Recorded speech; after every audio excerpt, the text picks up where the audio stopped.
شنطار وادي فيض.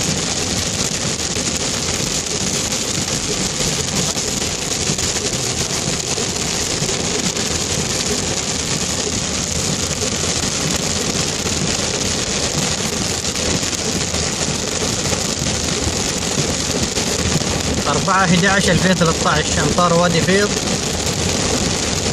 الغزيرة. ما شاء الله.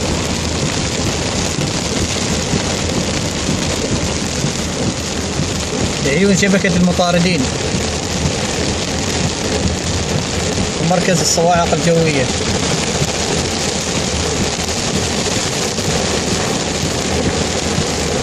ورفقة خليفة الكلباني.